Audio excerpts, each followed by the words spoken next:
अनेक लोकांचं त्यांनी नोंदणी केली, त्याच्या पावत्या तयार केल्या आणि काही लोकांच्या पावत्या उशीर झाल्यामुळे उद्या देणार आहेत असं ठरलं. परंतु ज्या लोकांच्या पावत्या केलेल्या होत्या तर त्या लोकांना सुद्धा धान्य मिळालं नाही. त्या ठिकाणी कोणतंच तिथं गहू पण नव्हतं आणि तांदूळही नव्हतं. मग हे दोन्ही धान्याचा काळा बाजार झाला आहे असं प्रथमदर्शनी या ठिकाणी दिसून आलं आहे. सरांनी आता ज्या लोकांच्या धान्य मिळालं नव्हतं त्या लोकांचे सगळे जबाब पंचनामे केलेले आहेत.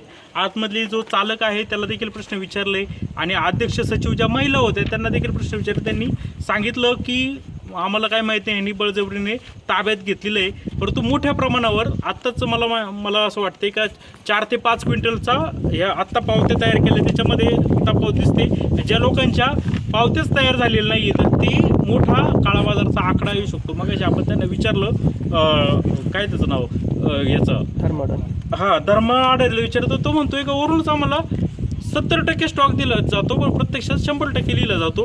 खूप प्रश्न निर्माण झालेले आहेत. सर नमस्कार. काय आता मी सगळं झालं, काय वस्तुस्थिती आहे? आम्ही केलेली आहे आता जे शासनाची कारवाई ती रेग्युलर कारवाई त्याप्रमाणे आणि जो डिटेल अहवाल आम्ही मान्य तहसीलदार साहेबांकडे ठेवूया त्याच्याप्रमाणे पुढील कारवाई केली जाईल. फक्त एक शेवटचा प्रश्न आहे. ठीक आहे तुम्हाला उत्तर द्यायचे नसेल, काय कायदेशीर तुमची कारवाई चालू आहे.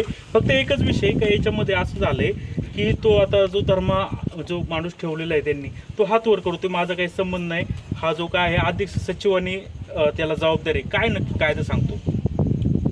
कायद्याच्या कलमानुसार तर महिला बचत गटाचीच जबाबदारी आहे. त्यानंतर अजून अधिक त्याच्यात अभ्यास करून कारवाई योग्य ती कारवाई. धर्माचं म्हणणं आहे की 70% वरून स्टॉक वरून येतो, म्हणजे तुमच्या गोडाऊनवरून 70% स्टॉक येतो.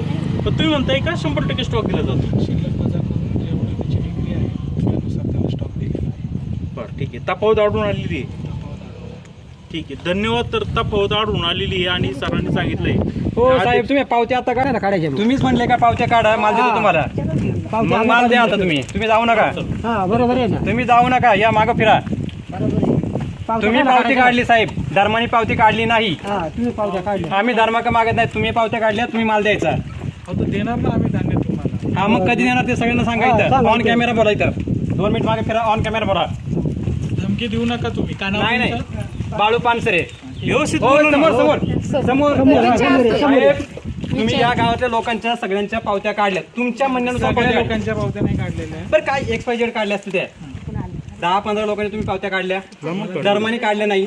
ऐकून घ्या आता तुमचं तेच बोलणं बंद झालं. आता जे दुकान आहे ते आम्हाला अटॅच करावं लागेल. आता जे नवीन दुकान असेल तिथून तुम्हाला धान्य, जर नवीन दुकानदार येईल तो तुम्हाला धान्याचे वाटप करेल. पण आता जे पावत्या तुम्ही काढले त्यांचं कधी भेटणार असेल तुम्ही सांगा. असं फिक्स डेट देऊ शकत नाही हो साहेब. तहसीलदार साहेबांच्या पावत्या काढायला नव्हत्या तुम्ही, पावत्या काढायचे नव्हते. 15 तारीख धान्य ऑलरेडी तुम्ही समोर बघितलं होतं. 15 तारीख ओळखू तसं अंदाजा येत नाही, धान्यावरून अंदाजा येत नाही. तुम्ही जर पावत्या काढल्या नसत्या ही लोक सगळी निघून गेली असते ना, थांबली नसते. आमची पावती नाही निघाली, आम्ही अंदाजा मागत नाही. येत नाही 15 कट्ट्यावरून की किती लोकांना वाटप होईल याचा अंदाजा येतो का? तुम्हाला तर येतो का? कोणालाच अंदाजा येत नसतो तसा. असं थोडं- हे चुकीचं उत्तर आहे तुमचं.